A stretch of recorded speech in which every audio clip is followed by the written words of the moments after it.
Welcome to Almost Here, Round the Corner Future Technology podcast with Richard Jacobs.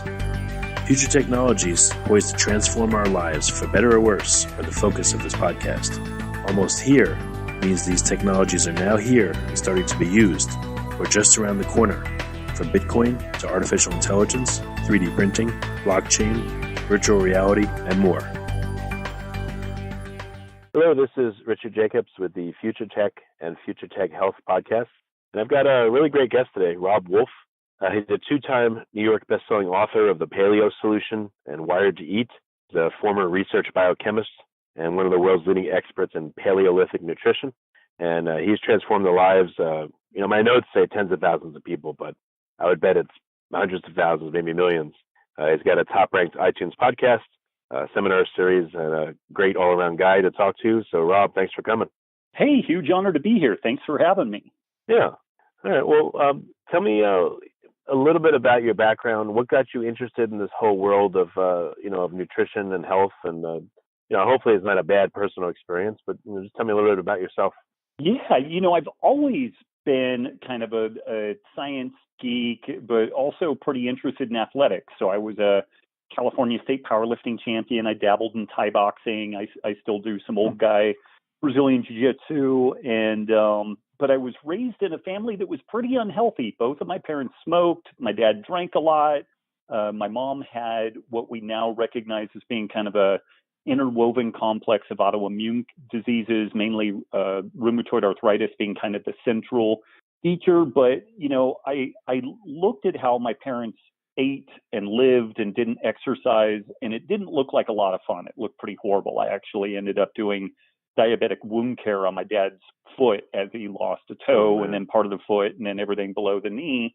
And so I've always been tinkering and fiddling with how I eat to improve my performance and whatnot. And, during college, this was quite a long time ago. I'm 46, going on 47. So it was a good long while ago. But, this idea of kind of a lower fat vegetarian or vegan type diet was really gaining some foothold, particularly in areas like, college campuses and whatnot. And so I gave that a shot. And I think that a vegan diet can be incredibly appropriate for some people, but for me, and it's funny, I've learned this painfully over the course of time, both kind of genetic and epigenetic things that I have going on make me a very low probability of success candidate for a super, grain, legume-based diet. I ended up developing ulcerative colitis from eating that way. And there was also a ton of other issues. I was in a graduate program. I thought I only needed 3 hours of sleep a night. Was still trying to train really hard, even though I was effectively suffering a malabsorption condition. I'm about 175 pounds, reasonably lean, reasonably muscular. At the low ebb, kind of worst, manifestation of my ulcerative colitis, I was about 130 pounds. And I was putting food down my mouth as fast as I could do it, but I literally wasn't absorbing anything. And I didn't really know what else to do.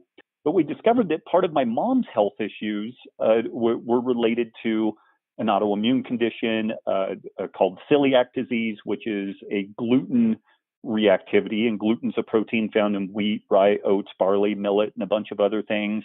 And her rheumatologist was of the opinion that my mom was pretty reactive to not just gluten-containing items, but also dairy and probably most legumes. And so I'm chatting with my mom on the phone, and she's describing this to me, and I'm running this through my head, and I'm like, okay, no grains, no legumes, no dairy. What on earth do you eat if you don't eat that? And I mean, I was vegan, so I wasn't doing dairy. I was like, no grains, no legumes. What the heck do you do? And this was in 1998. And it was kind of funny. It was almost a kind of gestalty, weird consciousness deal. But some part of the back of my head said, man, that's, grains, legumes, and dairy, that's all agriculture stuff. And what did humans eat before agriculture? How did they live? Well, they were hunter-gatherers. And so I went in to my office and I waited for the dial-up to turn on. And there was this new search engine called Google, and it literally was new at that point. And into Google, I put this term Paleolithic diet, and I found a little bit. not a lot, but a little bit. One guy, Lauren Cordain, who ended up being my mentor for a good period of time and is really kind of the more modern day founder of this paleo diet concept. And then an economist named Art Devaney. And Art at the time arguably had far more material generated on this topic. And I just kind of started tinkering and following this stuff and modified my diet along this kind of low carb, but honestly more of a ketogenic diet type of macronutrient ratio at that time. I ended up grabbing an Atkins book of all things that was actually incredibly helpful and informative for all this. And so I just shifted from a vegan diet. And my first meal not being vegan in several years was a plate of ribs and a small salad, and it all digested great and I felt fine. And now 20 something years later, I have been very fortunate to work with a lot of folks and have tinkered with a lot of different iterations around this kind of ancestral eating model. So, all right, what does the ancestral eating model look like? What are some of the basic things that you eat and don't eat? And then I want to go more in depth on it. Man, that's we could maybe look at that as a little bit of a layered system, because this is where like religious wars are fought over this topic. But if we draw kind of a circle around what we might call a paleo type diet, by exclusion again, what we're mainly avoiding are grains, legumes, and dairy. Like those are pretty well recognized to be these Neolithic foods, and for the most part, humans didn't eat a whole lot of those until comparatively recently in our evolutionary past. Now, some things like dairy are interesting in that multiple places around the world, different populations developed dairying practices, sometimes in cattle, sometimes in sheep, sometimes in different critters.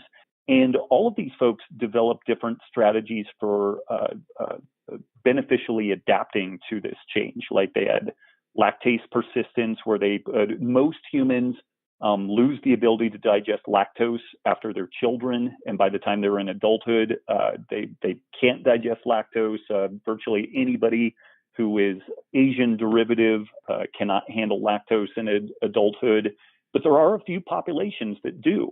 And so this is an example of where when there's a really good survival advantage, like if there's a new untapped food source or something like that that can be exploited, human evolution can actually happen very, very quickly. And this is one of the things that the early discussions and writings around the paleo diet got wrong, was this now archaic idea that human evolution happens in a very, very slow process. And in fact, when there is a powerful selection process that occurs, like with certain diseases like sickle cell anemia, providing a really powerful benefit against malaria, it can take a couple hundred years, and you can have a population go from effectively no one with this genetic trait to perhaps like 90 to 100% of people with a particular genetic trait, if the selection process is sufficiently powerful. So, and I'm sorry, I'm getting off in the weeds a little bit, but this ancestral health model kind of starts with this kind of paleo diet kernel that is built around lean meat, seafood, roots, shoots, tubers, seasonal vegetables, nuts and seeds. There's all kinds of contention around the relative protein, carb, fat ratios of what that would ideally look like. I think that depends a lot on your own individual genetics and volume of exercise and a host of other things. But then once we get outside that bubble, we have what might be called like an unprocessed organic Neolithic diet, where people are actually eating legitimately whole grains. Like when they say a whole grain muffin, it's a misnomer. You have to grind the grain to turn it into flour to make it into a muffin. But when we look at a lot of these blue zones and places that have some pretty interesting longevity characteristics, these folks are eating whole grains, or eating legumes, or eating dairy, but they tend to be very minimally processed. And if they are processed, usually they're soaked, fermented, sprouted. They are processed in a way that makes them both more nutrient dense, but also easier to digest. And that's kind of maybe the main bubble that you would put around that concept of ancestral eating is maybe at the core or the nucleus would be this kind of paleo diet concept, and then a layer outside of that would be what Michael Rose has called an organic Neolithic diet. It's whole grains, legitimately whole grains, whole legumes, appropriately processed dairy, and then beyond that we start getting into what would be the modern food environment, which includes seed oils, highly processed grain products, high fructose corn syrup, and all these things that really are very evolutionarily novel. And I think it's hard to find anybody that wouldn't agree that these things probably present some problems for human health. So, yeah, that's what I was going to ask you. So in our current environment, knowing how people are, knowing that as you drive around, and if you're mobile a lot of the time, you're at work or you're driving, the stuff around you is going to be mostly processed. What is your recommendation in terms of, an idealized way of eating, given, again, our current environment and our current circumstances? What are some tactics or techniques that people should do? Man, it's tough because you always want to take individual circumstances into consideration and whatnot. But I guess in general, like if somebody is reasonably healthy, they don't suffer from, say, like an autoimmune or a gut-related issue, I would still generally recommend, let's assume that we eat 3 meals a day, 7 days a week. That's 21 meals a week.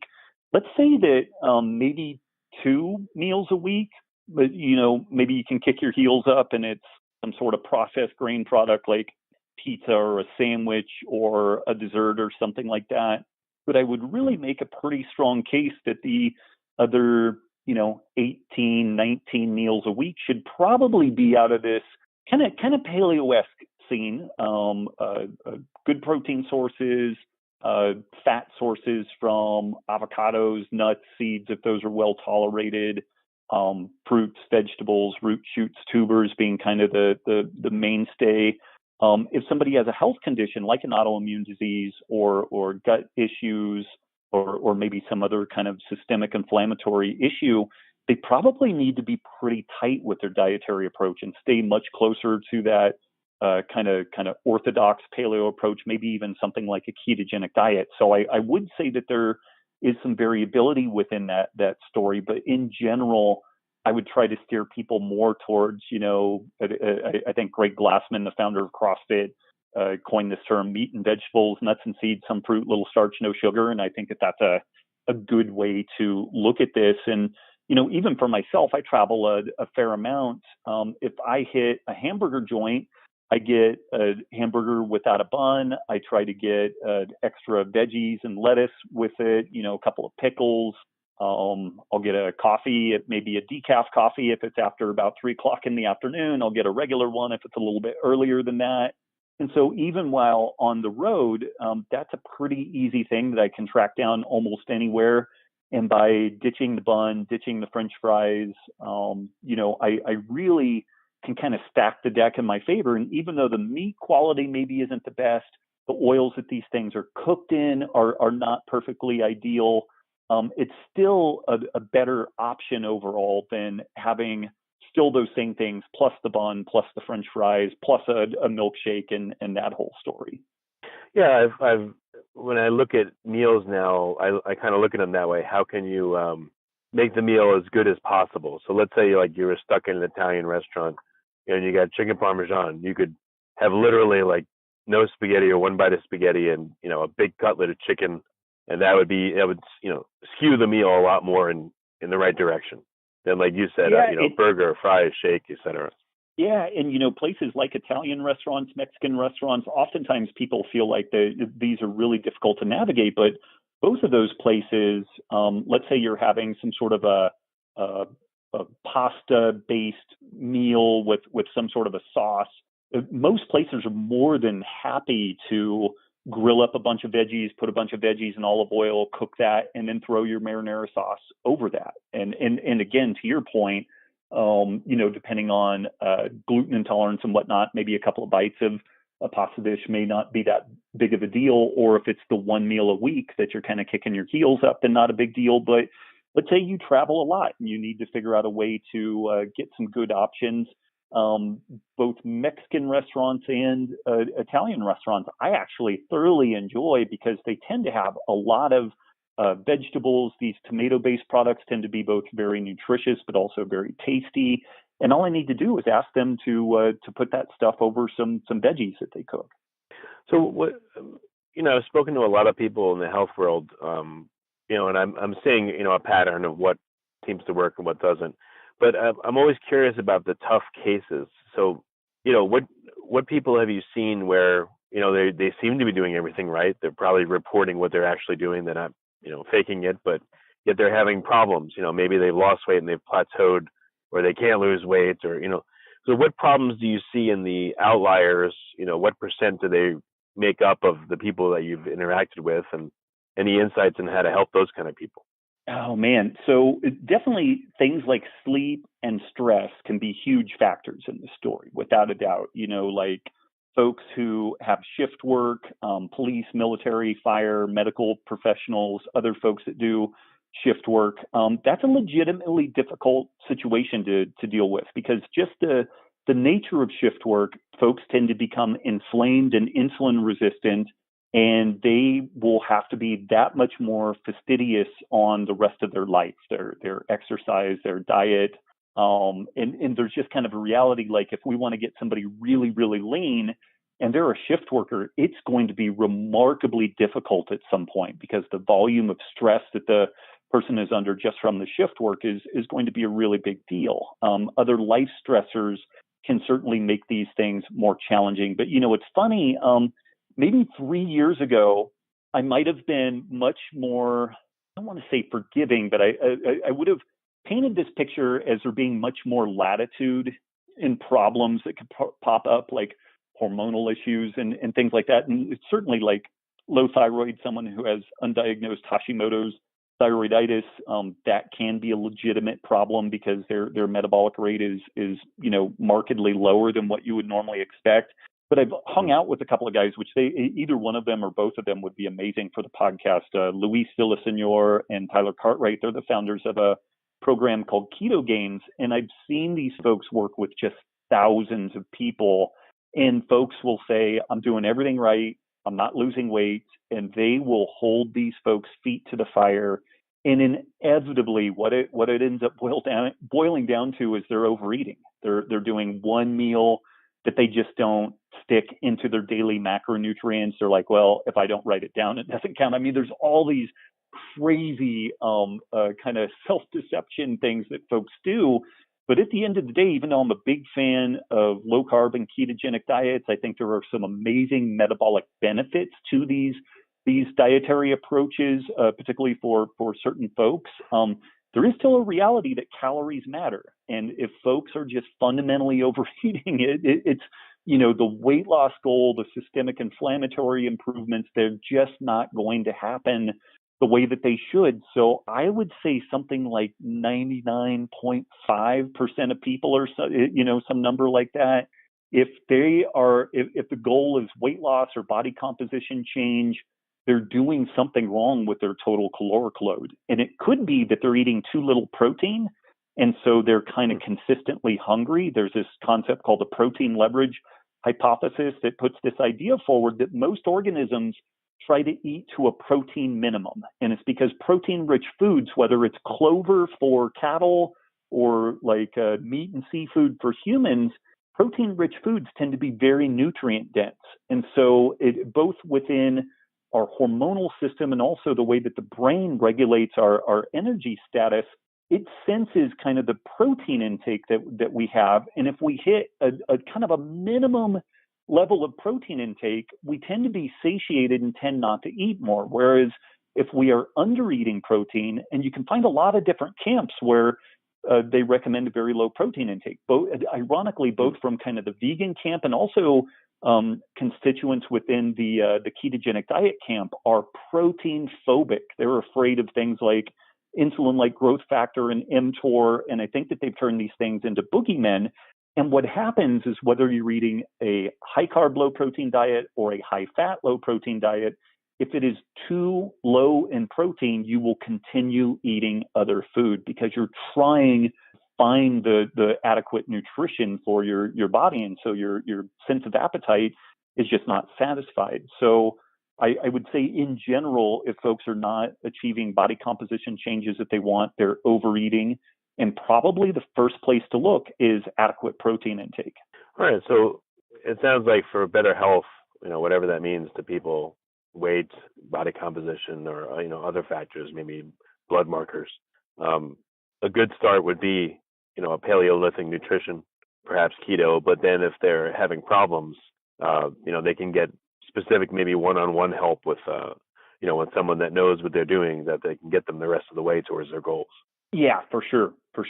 Yeah. And, using, again, I'm not a zealot about the paleo stuff or the keto stuff. I think it's when you look at the way that people are generally eating, I think you kind of have to give them some home base to start from, you've got to have some, orienting feature. And some people use a vegan diet as an orienting feature. And for some folks, it works fantastically. My kind of orienting operating system has been this kind of paleo keto approach. As people tend to get leaner, then I think that a specifically ketogenic diet is typically less and less appropriate depending on what the person has going on. Basically, as you get leaner, your carbohydrate tolerance probably improves. And ideally, we're being physically active, and we could make a case of kind of partitioning carbohydrate around that physical activity. But yeah, a basic keto or paleo starting place is a really good spot because it tends to remove most of the immunogenic foods, like foods that cause allergic or kind of autoimmune or quasi-autoimmune responses, tends to reduce the glycemic load, tends to increase the nutrient density. So it ends up ticking a lot of boxes. It's very favorable in a lot of ways. And it's not to say that somebody stays there forever, but man, it's just a really good starting place so that you can kind of assess how things are going. And then again, to your point, if things aren't quite going right, usually you can find somebody who's a credible coach and interview that person and see if they've worked with people like you who have the challenges that you may be describing personally. And that person should be able to give you a good plan about, hey, here's what I think is going on. Here's what we're going to do as an experiment to address that. If we're right, then we can probably expect this. If we're barking up the wrong tree, we actually could probably expect this other outcome, and then we can adjust things as we go along. And then in that way, it should be a really honest process. There shouldn't be any magic, no smoke or mirrors. The human physiology is very complex, but there are absolutely predictable kind of consequences and outcomes when we put certain inputs into the system. So what do you think is the easiest way for someone to track their food? Just take pictures of everything they eat, or are there certain apps or any recommendations there? So again, referring back to my friends over at Keto Gains, they have this thing called the macronutrient calculator, which is setting you up for a ketogenic diet, but it's a good thing to use as an example. You go to their website. You can just look Keto Gains macronutrients, and then you'll find the website. But you input your weight, you estimate your body fat, and it's very easy to do that. You can pull up some of these people have put together both cartoon and real life pictures of people at different body fat percentages, and you're like, I'm about there, and maybe estimate a little bit on the high side. So you have your weight, you have your body fat based off that. Then we get a rough idea of what your lean body mass and your fat mass is. From that, we can have some general ideas about what your daily basal metabolic rate is, like just the bare minimum calories to keep you alive. Like if you were in an intensive care unit, that's what would keep the lights on for you.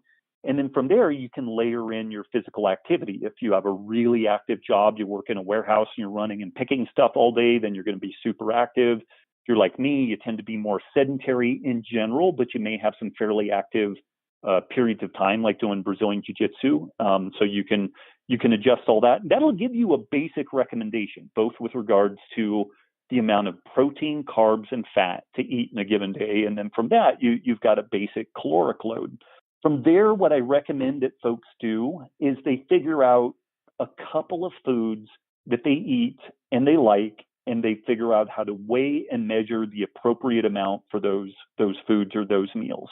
So let's say you figure out 2 or 3 breakfasts, 2 or 3 lunches, 2 or 3 dinners. And it's not to say you eat this way forever, but just in the beginning, this really makes it easy for people, because once you figure out what 6 ounces of chicken breast or chicken thigh look like, and you know how many times a day you need to eat that, like, you very quickly get to where they can eyeball that stuff. So if you start off first with a good prescription and then really limit your food options initially, it makes it easier to shop. It makes it easier to prep meals. And maybe you give yourself like 2 weeks where you're kind of eating the same breakfast, same lunch, same dinner throughout that time. Or maybe you've got a rotating, kind of template that you use. Something that folks really overlook is just changing a vegetable or an herb or spice completely changes a meal. And I have this thing called the food matrix, and you can go search Robb Wolf food matrix and track this thing down. But if you imagine like chicken breast, broccoli, olive oil, garlic, chicken breast, broccoli, olive oil, ginger, chicken breast, olive oil, broccoli, cayenne pepper. So if we kept everything else the same, the chicken breast, the broccoli, the olive oil, our basic macronutrients are going to be identical, because the difference between garlic versus ginger versus cayenne pepper is trivial. There's virtually no, protein, carb, fat difference there. But I tell you what, the difference in each one of those meals is absolutely stunning. And so you can start with a very basic template of, say, like 2 protein sources, maybe 3 protein sources that you're familiar with, how much of that you need.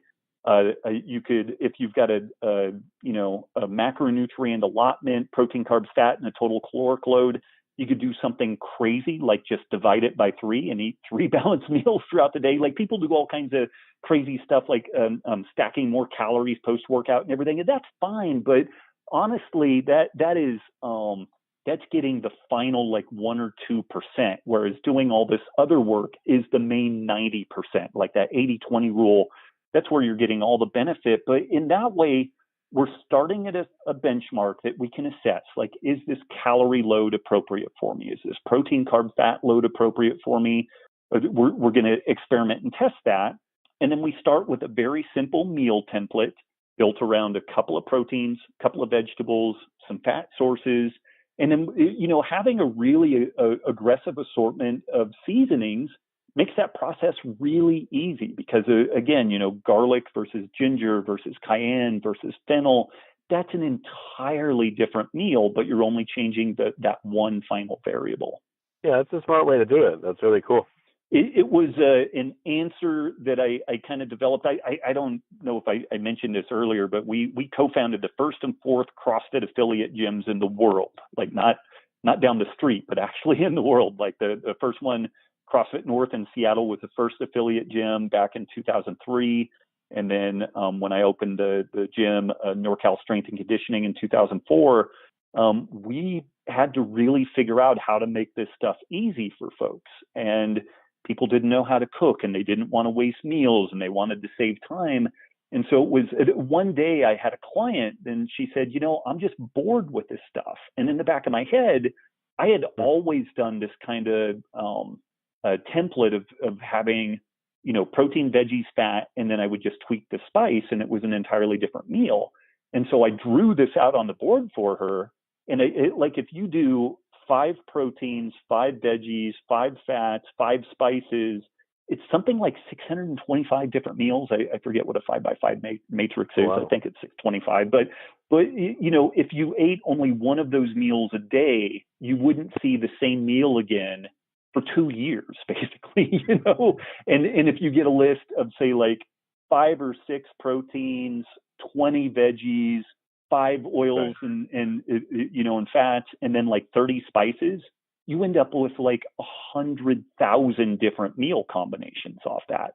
And this is all something that you could easily keep in your kitchen. And some of these things are going to be terrible, like a salmon, avocado, lard plus cinnamon or allspice. Like that sounds horrible. I'm just trying to think of something that sounds horrible. But there's you enough know, for some of these variation, and by the time you come back around to the original ones, you're 300 years old, so there's plenty of variation. Exactly, yeah. So if one of the meals sucked, it's going to be a long time before you see it. If you really liked one, then you're going to have to wait a long time to get it. Yeah, but there's just, within most people's pantry, they have a shocking amount of food options in there. They just haven't really kicked the tires on how to make those variables very easy to manage. So what about diet? I mean, not diet, exercise. How much of a role does that play in success or failure, no matter how good you're eating? Man, exercise in my mind is about enjoying your life. So I would really like to see people do at a minimum. This is kind of like the program minimum. A day or two a week of a full body resistance strength training program. And this could be like a circuit training thing where somebody goes in and they do a very, you go into a Globo gym and there are these selectorized weight machines. You pick a bench press movement and you put it at a very low weight and you do maybe 20 reps and then you add some more weight and you do 15 or 20 reps and you add some more weight and then you get 6 and you add a little more weight and get a hard 4 and then you move on to another movement. And you go from a push to a pull to a lower body thing. And you maybe do that a couple of different ways and that's it for your day. Like it should be 15, 20 minutes max. And by doing it like that type of approach, I think is kind of the greatest return on investment for effective, graceful aging and being really, able to kind of do anything that you want to do with your life. And the return on investment of strength training and also just kind of aerobic training in general, it beyond about an hour a week of that either activity, like an individual doing about an hour and a half a week of strength training within a year, maybe a year and a half, could get to a double body weight deadlift, maybe a body weight and a half back squat, maybe 1/2 to 3/4 of a body weight standing press, maybe a body weight and a quarter bench press. And unless you're specifically a strength athlete, a shot putter or football player, somebody that really needs to live in a power athletics world, you're plenty strong to do just about any damn thing that you want to do. And that's with just a paltry amount of training. And to get much beyond that, you really need to invest significantly greater amounts of time. So that kind of return on investment is very rapid and requires very little effort. Doing a little bit of aerobic training, both steady state, cardio, and that could be putting on a weight vest and going for a walk. It could be doing a little bit of jogging or swimming or other aerobic activity. But the physical activity thing, there's just no doubt that people age more gracefully and can do more things if they're stronger and fitter. But it doesn't take a lot to be way stronger and way fitter than what we would be if we were just kind of couch bound. And it's interesting that one can achieve a remarkable amount of what their genetic potential is with a very modest strength training protocol, very, very modest in time, very modest in demands.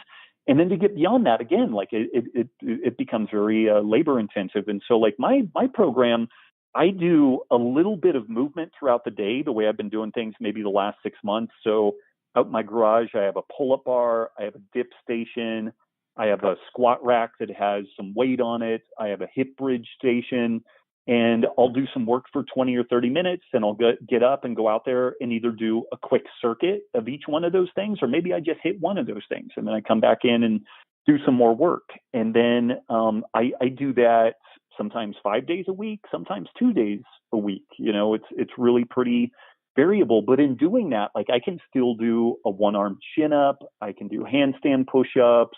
I had a back injury about 8 years ago, and so my leg strength is not where it used to be. But all of this stuff allows me to do my main passion, which is Brazilian Jiu-Jitsu. And I do Brazilian Jiu-Jitsu 4 to 5 days a week.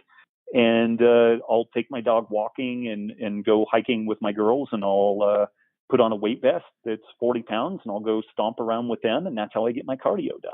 And with with a very modest time input, I'm strong enough and have good enough cardio that, I roll with people 80, 100 pounds heavier than myself and 20 years younger, and I motor right along with them.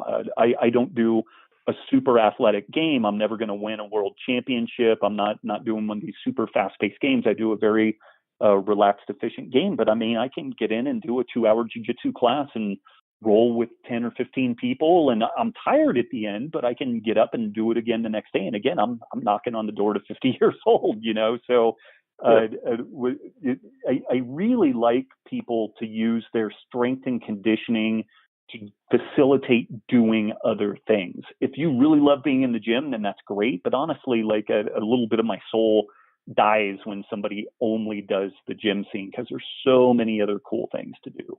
Well, that's what I wanted to ask you. I'm not looking for an excuse for anybody, but I'm sure, there's people that say, oh, you just got to work out and that's all you need to be in good shape. And then there's people that are hoping, oh, as long as I eat well, I don't need to work out. So what would you say to, people that espouse one of those opinions? Man, in general, I think that folks can have a better overall quality of life, have lower likelihood of, one of the things that is most dangerous as we age is losing enough muscle mass that if you fall, you break something or you can't get up. Like, I don't know how old you are. You might remember the I've fallen and I can't get up TV commercial, But it's interesting, in the West, a remarkable number of people end up so sarcopenic, so depleted of muscle mass that, we might still have the lights on upstairs. We can still think. Maybe our cardiovascular system is still reasonably healthy, but we are so weak that we become institutionalized because we're dangerous to ourselves because of weakness. So, and again, it doesn't take much to do this. Now, you could do something at home, like just doing air squats and kind of like, jumping up in the air so you get a little bit of power generation, or maybe, God forbid, you spend a couple $100 on a basic dumbbell set and you could do like goblet squats or dumbbell swings or something like that. But you can do, walking lunges up a hill, push-ups, pull-ups, handstand push-ups, bear crawls. There's all kinds of calisthenic activities. And man, there's dozens, if not hundreds of Facebook groups and personalities that do body weight only, workouts. All this stuff is for free. And so, it's definitely a personal preference, but this is just one of it's preventative maintenance. Like, you could never change the oil in your car. You could never check the wiper fluid, and you could probably drive your car for 50 or maybe even 100,000 miles. But then when it fails, it's going to fail catastrophically. Like, it's really going to go. Whereas a little bit of preventative maintenance, whether we're talking about a car or just our physicality, really goes a long ways. And so, we have examples of people that have generally, they've never really like exercised. Maybe they walk from point A to point B, or they do a little bit of yard work and they do fine. They live into advanced age and they're okay. But again, just a little bit of a hedge against aging. And in particular, like once you get past about 30 years of age, we have a declining vector where we're losing power production. We lose the big motor neurons that provide the most power production for our big motor units and our in particular our legs, but throughout our whole body. There's a decline with that, but there's a reality that if you are strength training, that decline starts from a much higher place and it declines at a flatter curve. So you're going to die at some point. You're going to be decrepit potentially at some point. But what it looks like is just a modest amount of physical activity flattens out that morbidity curve, such that you're going to get into very advanced age and then probably die from something else, but you're still going to be reasonably physically sound. So it's really hard for me to give a pass on not doing some kind of basic physical maintenance, some squats, some lunges, push-ups, even if it's against a counter. When we first started our gym, gymnastics rings were like $200 a set. And so we bought come-along straps from an auto parts supply place. It cost $4 for a set of straps. and then we bought 2 Nylabone dog shoe rings that were $4 each, and that was our first set of rings at NorCal Strength and Conditioning. And I still have those in my garage gym, and my girls use them because they're 4 and 6. And so for a tiny investment, you could do body rows and work a progression towards pull-ups. You can do a push-up just about anywhere. You can squat, you can lunge. So again, I guess I'm being shifty and not answering specifically yes or no the question, but I just really would encourage people to consider that a little bit of physical maintenance would go a long ways in supporting a higher quality of life. Yeah, it makes sense. What if, again, it's not a great question, but I'm just curious if I said to you, just throw out a percentage of importance, genetics, eating right, and exercising, what percentages would you assign, and how would they change with age? Oh man, that's a really good question. I would say genetics play at best a 20% role, and the rest of it is sleep, food, exercise, and interesting. And another guy you might consider getting on the show, Dr. Michael Rose. He makes a case that as we age, the nutritional quality and ironically, something that looks more akin to a paleo type diet, that as we age, it becomes more and more important to eat better and to do that physical maintenance.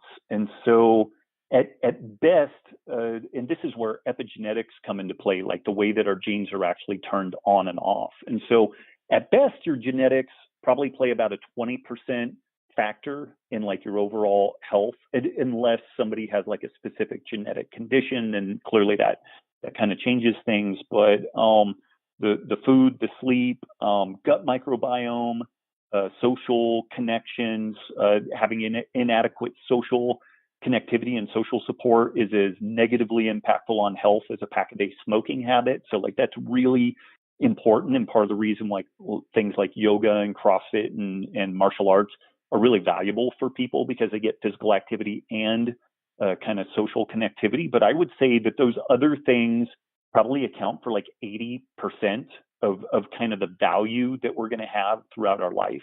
Well, that's good. I mean, the people that say it's mostly genetics, I think they're just looking for an excuse to not do anything or to give up, Right. Absolutely. And, even folks that look real good genetically, oftentimes there are some under the hood things that they have going on that bad diet, bad lifestyle end up catching up with them at some point. And so even the more genetically talented folks in our midst, the stuff matters, and it definitely matters more and more as you get older and older. Yeah, and I guess, all right, so what do you see as the near-term future and trends in eating and diets? Do you see it going in a positive direction, or are we just, for the vast percentage of the population, they're just continuing on eating processed foods and things aren't going to change? I mean, what do you see as like the mega trends out there right now? Oh man, this may get out in the weeds a little bit, and folks may throw on some tinfoil hats for protection. But I think there's a little bit of a bifurcation here. Like on the one hand, we're going to have more and more personalized medicine and personalized nutrition, and this is a really fascinating area. And if you remind me, I'll send this to you. It would be really good for the show notes. But it makes the case that with this era of personalized medicine, what do these big population-wide studies even matter? And if you think about it like this, it's very reasonable for if we were to do a study on a blood pressure medication, just as an example. We put 100 people on this blood pressure medication, and it would not be surprising at all that 33 and a third people see a 10-point drop in blood pressure on average. 33 and a third see a 20-point drop on blood pressure, and then 33 and a third see no drop in blood pressure at all from this drug. Now, the challenging thing is that what happens then, and this is within the evidence-based medicine crowd, which evidence-based medicine is really cool on the one hand, but it's a religion and almost a cult on the other in the way that they tackle things. because once you re-aggregate all of that data, it doesn't really matter what that data is for you. Like, it matters who you are and how you individually respond in that situation, whether we're talking about a blood pressure medication, whether we're talking about a dietary intervention.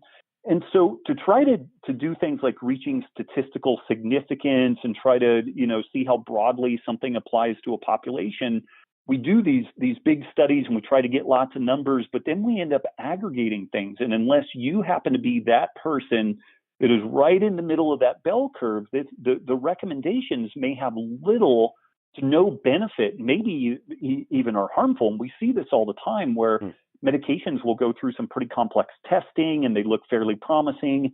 And then when they get out in the broader population, like some people may end up dying from these medications. My dad is a really interesting example. He had been on a anti-inflammatory medication called Vioxx for years. And for a lot of people, Vioxx was a big problem. Like, they ended up with cardiac events. And my dad's doctor, my childhood family doctor, when this information became more broadly available, he sat down and talked to my dad, and he's like, my dad had pretty severe arthritis in the neck from a neck injury, but this Vioxx really seemed to help. And what my dad's doctor did was just kind of monitor different inflammatory markers and blood lipids. And he's like, okay, this kind of makes me nervous, but you've been on this for a long time, and we're just gonna motor forward and kind of see how you do with it. Well, the family doctor went on vacation, and my dad went in for a checkup, and the fill-in doctor saw that he was on Vioxx and was like, oh my God, like you can't be on that. And so he wrote a prescription for a next gen anti-inflammatory drug, and my dad was on it for 3 days and died of a heart attack.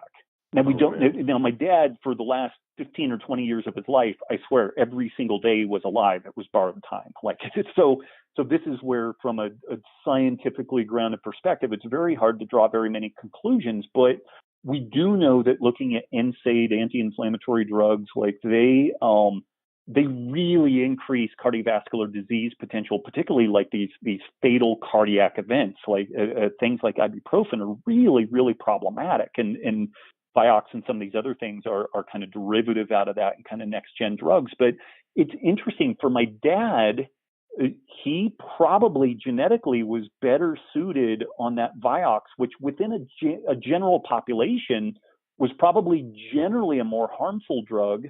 But for him, it was probably the more appropriate option. And shifting him to this next gen drug, it probably was the cause of his cardiac event. Again, it's hard to tell. He had diabetes, he smoked. Every day was a borrowed day for a long time, but it's really interesting. And so on the one hand, we have a lot of very granular, personalized medicine, personalized nutrition. There's been promise around looking at people's genetics and then having a diet and exercise program that addresses their needs. I still think that we're a ways off, but we're starting to get a little bit of granularity on that. Like some people that have like a low frequency of a gene called the amylase gene, AMY, they don't do well with carbs. They don't break them down well. They don't release insulin effectively. I happen to be one of these people, so I do really well on a lower carb diet. And then there are other people that have a remarkably high amylase gene frequency. And although I would make the case that they would still benefit from doing mainly whole unprocessed foods, they're going to probably do pretty damn well on some sort of a starchier, higher carb type diet. So we will get more and more granular in those kind of areas, but it's going to be really interesting for medicine at large, because medicine has lived and died for a long time with these big randomized control trials. And there's a big question now whether or not that's even an effective way of finding additional information for medicine. So it's kind of a controversial topic. And then on the flip side is, go ahead. Oh no, it's just it makes a lot of sense. Like just because a drug has side effects for a certain percentage of the population doesn't mean that you'll get the side effect or you won't get the side effect, or that if a small percentage of a population are really adversely affected, that the drug should be pulled. I mean, so there's a lot more to it than just, like you said, the method of a randomized clinical trial. And it meets some kind of threshold that's good enough. That's what I'm hearing from your story. Right. Yeah, and an important takeaway with that is most people, including specifically healthcare providers, are really comfortable with breaking that story down with regards to pharmaceuticals, but they get really squirrely when you suggest that there may be similar degrees of granularity with diet and exercise. Like they really freak out, and no, low fat is the only way or low carb is the only way, and it's perplexing, but that's definitely going to be a trend in the future, is this idea of kind of personalized medicine, personalized nutrition. Another really problematic feature, though, is the way that our food system has developed since basically 1970 is a farm subsidies process that makes the substrate, the backbone of processed foods, incredibly inexpensive. So, processed grains, sugar extracts, seed oils, these things are all kind of an interesting efflux of a farm subsidies program that was ramped back up in the 1970s, and we now have a junk food industry that operates at such a shocking degree of sophistication. It's really amazing. So my second book, Wired to Eat, is about the neuroregulation of appetite and basically how we know when we've eaten enough, and also how modern, what's called hyperpalatable foods, basically override our appetite control mechanisms, and we can just keep eating and eating and eating. And about a year and a half ago, I don't know how I saw this. I was just poking around on the internet, and I saw this thing for a type of chip from Doritos. It's called Doritos Roulette. And, Doritos on their best of days are pretty tasty chips, but maybe it should be Doritos Russian Roulette. Yeah. Well, that's what I kind of joke that, but the roulette thing, what they did is in this one bag, there's a warning on the bag. It says, warning, some chips are extremely hot. And I was like, no way. So what they're doing is mixing the palate experience for an individual. So if you take someone and you feed them basically the same type of food, even if it's very good, like if they just have, there's a great example. Adam Rickman, he used to have a show, Man versus Food, on the Food Network. He would do these eating challenges where he would sit down and eat a whole bunch of whatever it was. But he had this one thing called the kitchen sink challenge, where he sits down and eats an 8-pound ice cream sundae. And if you eat it within a certain amount of time, then you get your name on the Wall of Fame and all this stuff. But Adam gets maybe a third of the way through this ice cream sundae, and he's totally bogging down. And if you do some searching on this, you can find a video for it. And he's actually turns visibly green and is gagging, trying to get more of this down. Terrible. It's terrible. But what he does to win this event is fascinating. He asked the waitress at the restaurant to cook him some extra salty, extra crunchy French fries. Now, these French fries are as different in palate experience as you could possibly imagine from an ice cream sundae. Salty, crunchy, umami versus creamy, cold ice cream. And so what he starts doing is he eats a couple of French fries, and then he has a scoop of ice cream, and a couple of French fries and a scoop of ice cream. And this allows him to eat the whole ice cream sundae in the standard dietetics model. And I don't want to beat up on dietitians too much, but they're very into this portion control, but don't make any food off limit. And it's kind of bullshit. It fails people. This Adam Rickman Man versus Food episode is such a beautiful example of this, because the plate of French fries alone is probably 1,500 calories. It was half of a day's caloric intake alone, but it was eating those French fries that allowed him to finish the ice cream sundae. So going back to the Doritos Roulette example, changing how hot one experiences these chips in a bag, it does a couple of things. From the palate experience, you're getting a different palate experience each time. One's real hot, one's medium, one's mild. And then from a dopamine perspective, having that anticipatory element where oh man, is this going to be the melt my face off chip or what? It's the same process that entrains addiction. And so I wrote Wow. an email to the folks that make the Doritos Roulette, and I never expected to get a response, but I wrote them an email and I was like, hey, I'm a food researcher, and I just wanted to know, does the frequency of hot versus medium versus mild chips, does it follow a power law distribution? And a power law is where some things happen very infrequently and other things happen very frequently. And 2 days later, I got a response back, and two elements of the response were really amazing. The gal said, hey, first, ton of the scientists here love your work and have found so much help from studying your material, which I thought was fascinating. You know, these food scientists that basically engineer hyperpalatable foods are getting some benefit from studying this evolutionary medicine process was one. And then two, she said, yes, follows a power law distribution. Everybody was super impressed with that. And so here's the thing. The junk food manufacturers are super savvy to the concepts of evolutionary medicine, evolutionary psychology, the neuroregulation of appetite. They stick chaos mathematics and power law distributions into the product offerings that they provide. And if I go to a medical conference and present these ideas of power laws and hyperpalatability and this notion that, the neuroregulation of appetite is really where the rubber hits the road, and this whole idea of eat less, move more is ridiculous, they're going to look at me like I have three heads. Whereas the food manufacturers are operating at a level that is so sophisticated and so well informed that I don't know how we ever really get back out in front of that. Like the makers of potato chips are studying evolutionary biology to make the stuff more addictive and more flavorful. And so that's horrible. They're probably all sitting there reading your book, eating healthy and then using the knowledge for evil to that's exactly what's going on.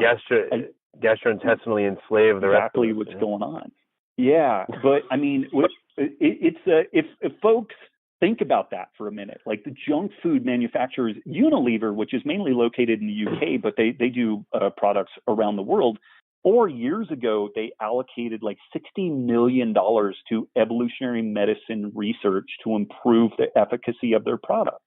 So they're looking at this kind of ancestral health, evolutionary medicine, evolutionary biology space for ways to better understand how to make, quote, better products. But by better products, what that means is more addictive. And while that is going on, we're still in a bit of a battle with the mainstream medical circles that are still fighting this idea that a higher protein, lower carb diet may be incredibly appropriate for certain people.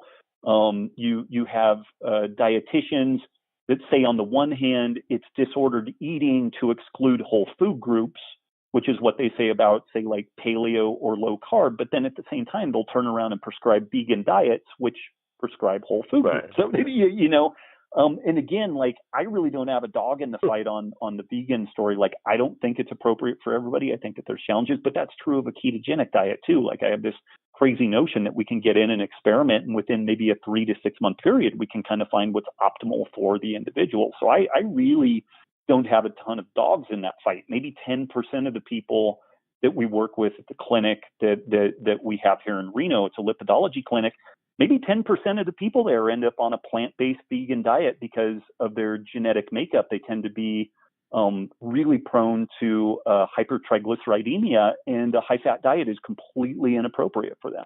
And a vegan diet is great. So I know that. Yeah, sorry.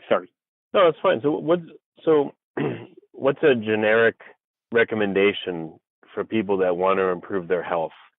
Pick a diet, start on it, see how you feel, get your blood markers tested, and then adjust as necessary? Or is there a better path? Yeah, and even before the dietary intervention, a couple of things. One, I would really look at every possible way to improve one's sleep. I would try to go to bed earlier. I would try to sleep more with the seasons. I would try to eat more of my calories generally earlier in the day and further away from bedtime.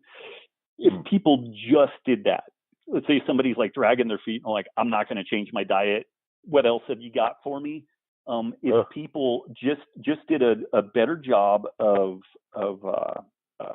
going to bed earlier, wearing things like blue blockers in the evening, getting outside during the day as much as they can, as much as possible. And again, eating more of their calories earlier in the day, particularly carbohydrates earlier in the day. I think that would be a huge win. So let's say the person's unwilling to change any dietary practices. If they just pay a little bit of attention to their circadian biology, like their wake sleep cycles, try to improve sleep and eat a little bit earlier, I think that they're going to notice huge benefits with that. From there, I think that if we just move towards anything approximating a whole foods, largely unprocessed way of eating that has a decent whack of protein, a lot of vegetable matter, and then a minimization of anything that, real processed, anything that's been changed a lot, that's a good place to start. And from there, then we can start getting granular. Like, do you still have some gut issues? Do you still have some what appears to be systemic inflammatory issues? Okay, maybe we'll try something more akin to a paleo type diet, or maybe even a ketogenic type diet. But if people just pay attention to their sleep, get a little bit of physical activity, and then focus again, 18 or 19 meals out of 21 per week are mainly whole unprocessed foods. Stuff that our grandparents would look at and they're like, yeah, okay, I recognize that as being food. You're going to do pretty well with that, unless you have some more aggressive like health goals. Then we can get a little more tight and a little more granular, or if you have some legitimate health concerns. Like for me, I have celiac and I have some other kind of gut related issues that really, there's never going to be a day where a dark brew beer or a slice of bread are going to be worth me being sick for a week. Like, it's just never going to happen.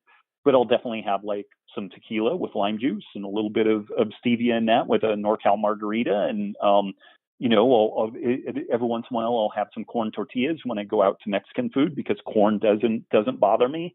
Although I'm not super carb tolerant, so I don't do it all the time. I mainly do it after kind of a harder workout. Like, there are other layers that we can get into, but again, those are really simple starting places.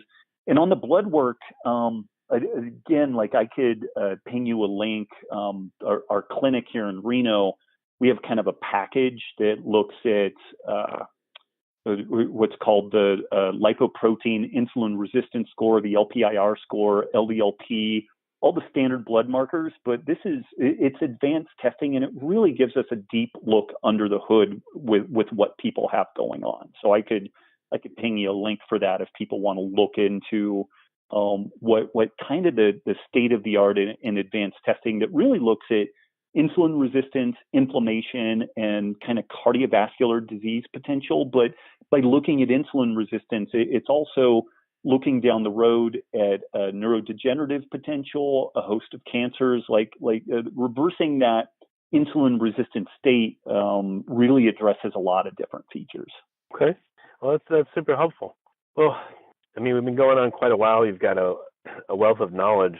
So I wanted to give listeners, some resources. I'm sure your 2 books are a great start.